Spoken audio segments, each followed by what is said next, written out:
So what do the health organisations say? So the World Health Organisation's Global Strategy for Infant and Young Feeding says it supports breastfeeding past the first year and beyond.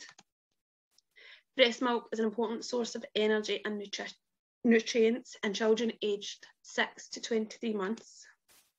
It can provide half or more of a child's energy needs between the ages of 6 months and 12 months, and 1/3 of energy needs between 12 months and 24 months. It is a critical source of energy and nutrients during illness, etc. And UNICEF and the UK Department of Health also agree that breastfeeding alongside suitable foods up to 2 years and beyond. That little survey actually is really easily accessible online if anybody's interested in reading any more about that. So why continue to breastfeed an older baby child? This is my little Isla. She must have been about 2. I think I was supposed to be feeding her doll as well. So it gives them nutritional benefits, immune system benefits, emotional benefits, psychological benefits, benefits for mum, and toddlers come to the breast for so many reasons. So there's a wee quote here from the Association of Breastfeeding Mothers I thought would be useful to read out. So, benefits do not stop as a child ages, and studies have shown that many of the immune factors passed through your milk increase in concentration in the 2nd year. I think this little statement comes from, I read a little bit more into the survey of where it came from, and I think it's because they reduced their feeds in the 2nd year. So all the goodness in the milk doesn't just disappear. And what happens is because they're feeding less, the concentration is actually higher, which I find pretty amazing. So let's look a little bit more closely at the nutritional and immune benefits. So breastfed toddlers tend to get ill less often. This does not mean they're not going to get ill. I'm sure we've all heard but I formula fed and they were fine. Why is your toddler still getting ill if you're breastfeeding? But yeah, it doesn't mean they're not going to get ill. It just means it can be less often and maybe less severe when they do. So the antibodies, they don't stop because a child has reached a certain age. And a child's immune system isn't fully mature until around the age of 6, which I found quite amazing as well. The longer a child's breastfed, the greater the health benefits for both mum and baby. This was a little quote from the UNICEF report, Presenting Disease and Saving Resources. Also online, really easy accessible if anybody wants to read any more into that. So psychological benefits and benefits for mum. So breastfeeding can be a source of comfort and security.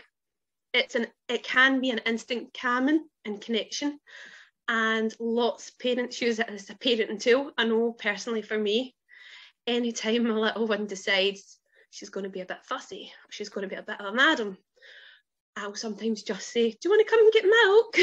Doesn't always work when she's 3, but it did used to work a lot easier when she was younger. It helps develop a child's independence. Okay, that moved a little bit quickly there, sorry. So teeth. So as we're all intending to feed over 1 year, we're all going to have car teeth. So does your little one bite? How do we manage biting?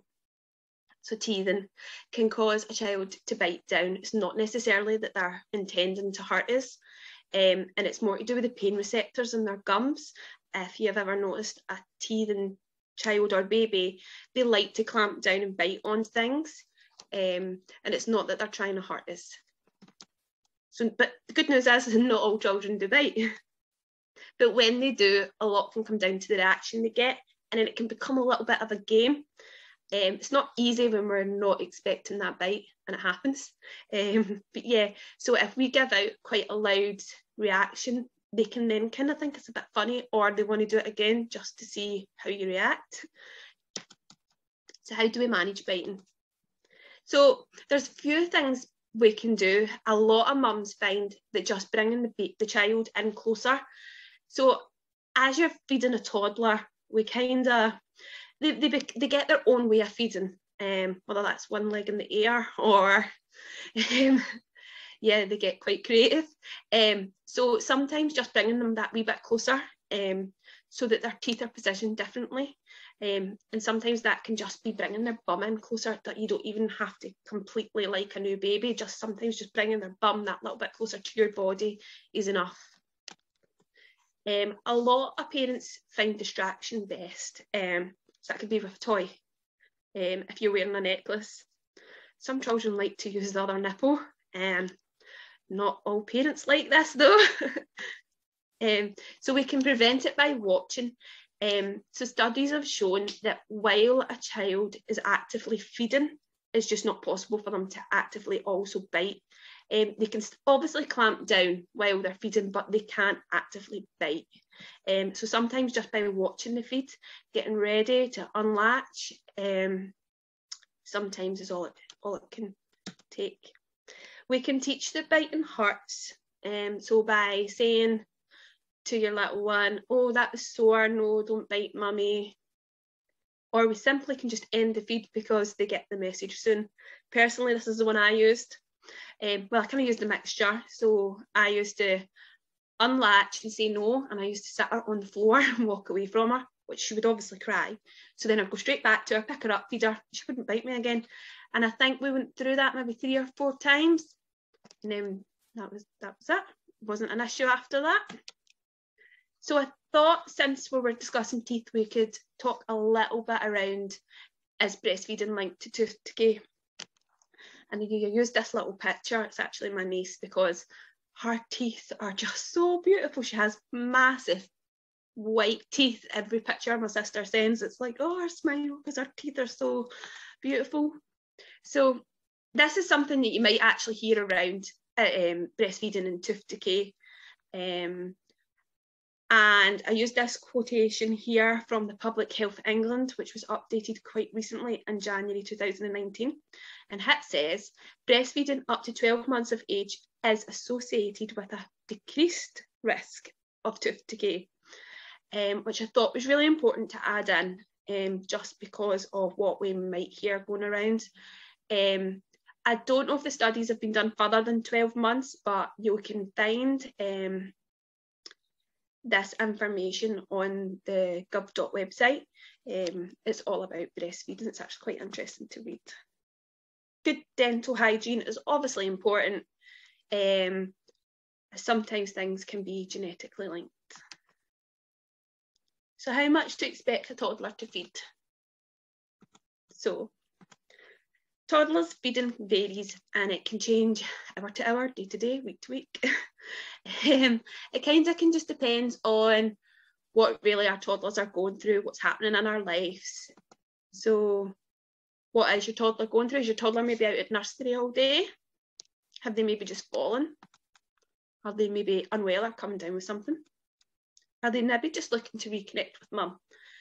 Sometimes this actually can happen at night time, especially if mum has been out working all day, or it's the minute you get in from work and your toddler will not leave you alone. And it's all completely natural. Have they maybe had a busy day? I know my little one, before we decreased our feeds as much as they are now, but she used to, if she had a busy day, like she wouldn't come near me, and then she would not leave me alone after dinner time. Are they maybe upset? So toddlers breastfeed for so many reasons, like I've said, and for comfort and reassurance is one, and as well as nutrition. I put on this little picture of some breastfeeding acrobatics, and I thought maybe we could pop in the chat only if you want to. Some maybe eventful ways that your toddler has liked to try and feed. So my little girl, she used to stand on the couch next to me, and she'd always want the opposite, the furthest away breast, and then she'd have her foot up in the air like a little ballerina. A few times she did fall, which was not so good for me. So returning to work and knowing your rights. So employers have actually got legal obligations to provide. So this is health and safety protection, flexible working hours and protection, rest faculties, and protection from harassment. If anybody wants to know any more in detail, there is a link here that we can give you. which goes into all in more detail. So there's several options when feeding a baby child and you're at work and breastfeeding. So you could choose childcare close to work and breastfeed on your breaks instead of expressing.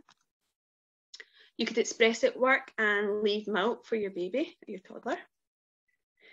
Asking for flexible working hours arranged around breastfeeding needs. And combi feeding. Also depending on the age of your little one, and I haven't put it in here, but depending on the age of your little one, as we are talking about 1 year and over, some kids are completely fine with not feeding the full time you're at work, and as long as your breasts are feeling okay, then that's fine, and they just make up for it when we get home, and that's completely fine. The link at the bottom here is about breastfeeding going back to work, the NHS, and you'll actually also find the link prior to this one at the very bottom of that page, so it's a really useful resource.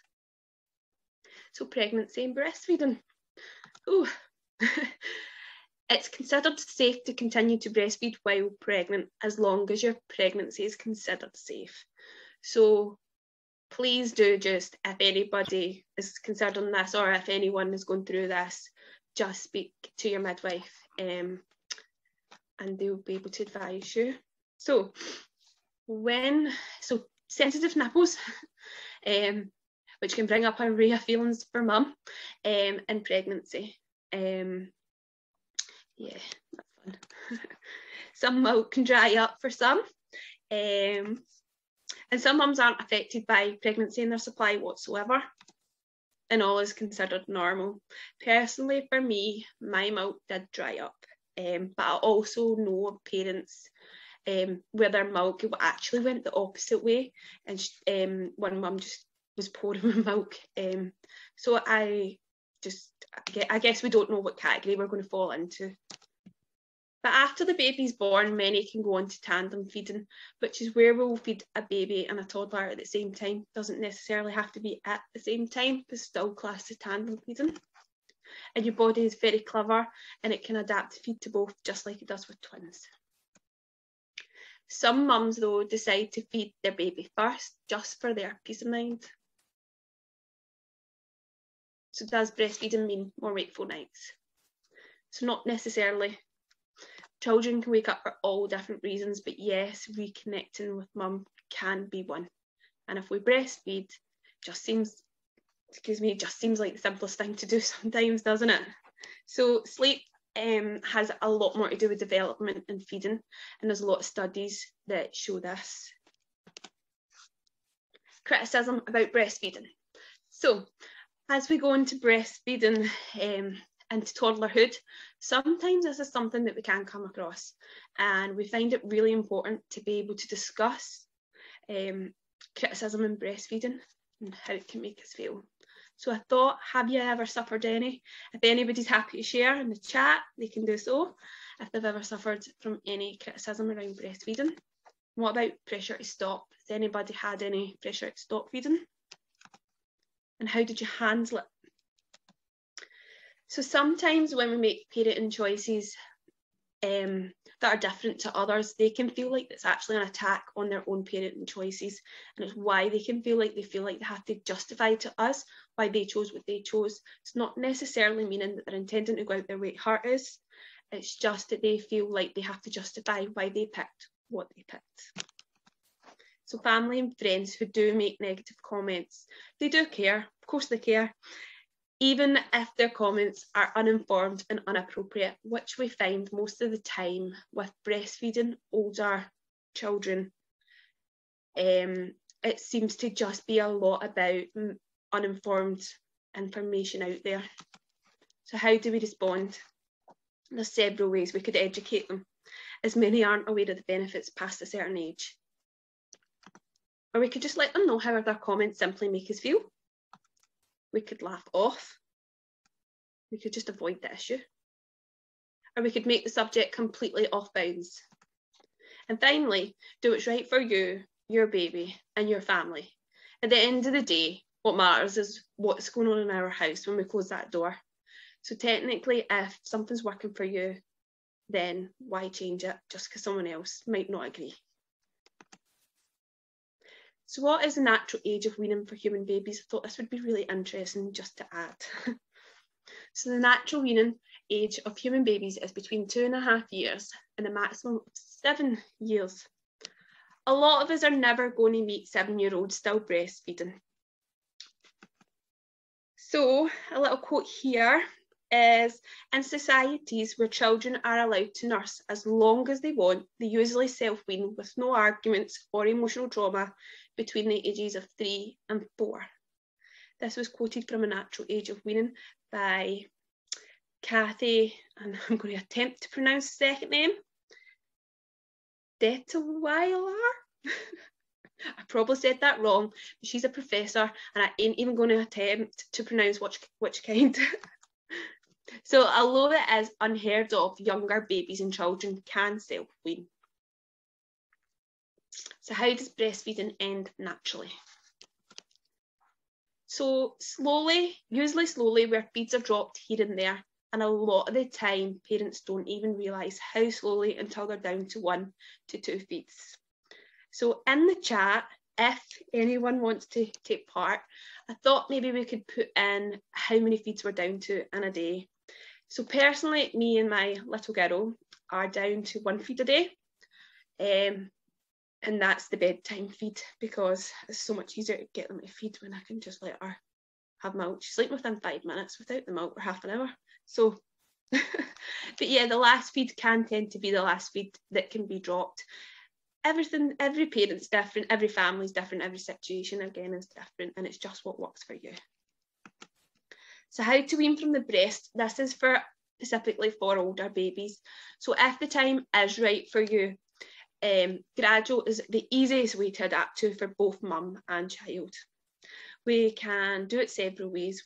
Some of the ways we could use are cutting the breastfeeding time just less and less. I know one parent who they count to 5 while the little one's on. I know another parent who has a maximum of 5 minutes. So it's just what works for you. So we can use distraction until a particular feed is dropped. I personally use this one with Isla in the mornings.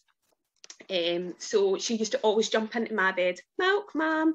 And I'd be like, okay. But kind of got to that stage where I was like, right, okay, we're dealing with school. And I just kind of thought, right, no, okay, I want the morning feed dropped. That was right for us. And instead of, she jumps into bed, we have a cuddle and we'll go, right, let's get up, we're going for breakfast. She was not particularly thrilled at the beginning, but she adapted so easily, and eventually now doesn't even ask for it. So many people can use a don't offer, don't refuse approach. So simply it's just as it says, don't offer them milk, but don't refuse it when they ask. And another thing is offering a snack or a drink, which I guess is kind of what I did with the distraction in the morning. Yeah, so if anyone is going to start to wean from the breast, even if your baby's an older baby, making sure you're looking out for signs of engorgement and blocked ducts, and always remove any milk to make yourself comfortable.